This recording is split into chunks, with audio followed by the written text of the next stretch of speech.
Hi everyone, welcome to the official launch of Crown Records Management's Digital Transformation podcast series. My name's Kevin Widdop, Digital Transformation Sales Lead here at Crown Records Management. Really excited to have Dr. Nick Barratt, Senate House Library Director from the University of London, of course, as our official launch guest. Nick, thanks very much for coming on the show and welcome. Thanks, Kevin. It's lovely to be here.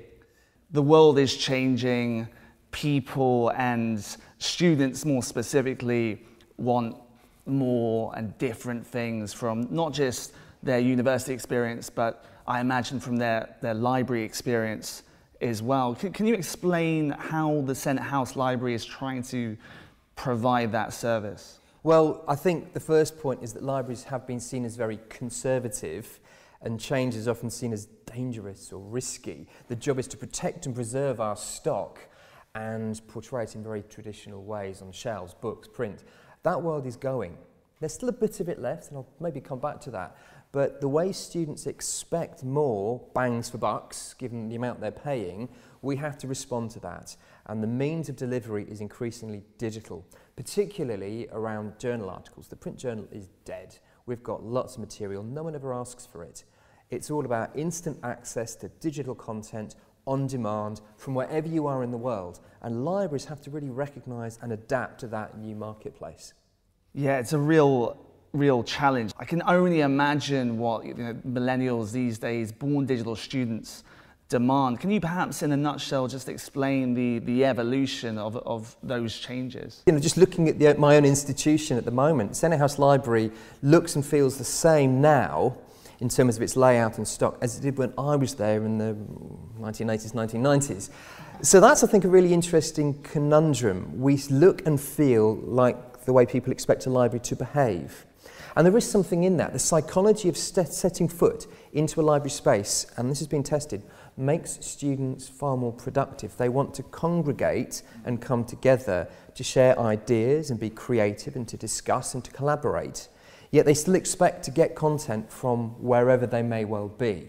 So the role of the library is now at the heart of the student experience, which is fantastic for us, and that's consistently confirmed in all the NSS scores. However, what a library does and how it surfaces that content has to evolve and it has to change, because students are going to get that stuff from anywhere, not necessarily the library content or the library catalogue on the website.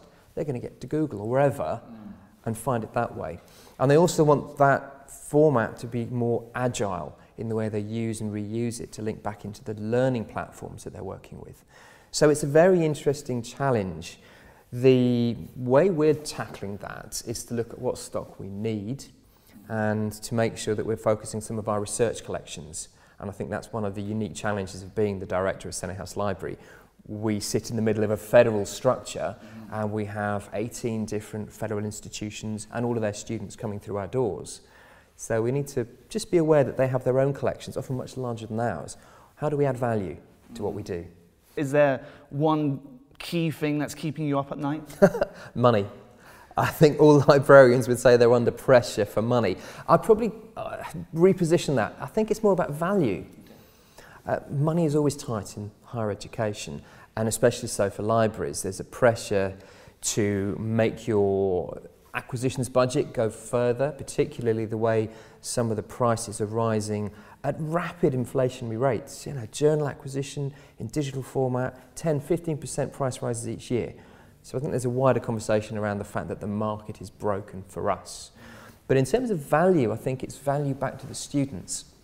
And for me, value back to those federal members.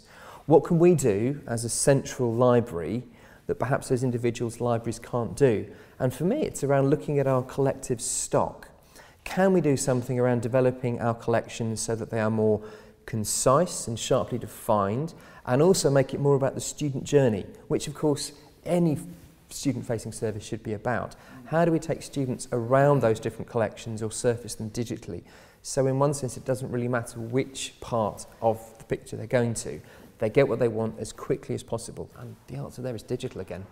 Just to touch on the third-party storage facility and the service that Crown Records Management offer to the Senate House Library and the University of London, could you perhaps, for anybody who doesn't isn't aware out there of our relationship, can you perhaps give a little bit of an overview as to what that involves? Well, 3 years ago, there was a need to remove about 7,500 linear metres of stock from our central London base at Senate House in Bloomsbury for a physical transformation project, which the library was forced to respond to. And I think it's fair to say that this wasn't necessarily our first choice, but actually, in looking at our storage needs, it's made us sit up and look at partnership working in a very different way.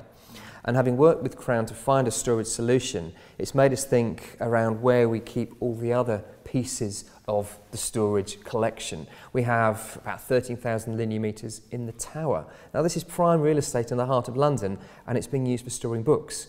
Now, whilst that means we can retrieve very quickly, is it the most effective use of space? Can we do more with all of those floors to provide better student services, a range of different student services? For example, can we provide a digital scholarship area so people can play with the latest kit and be really creative?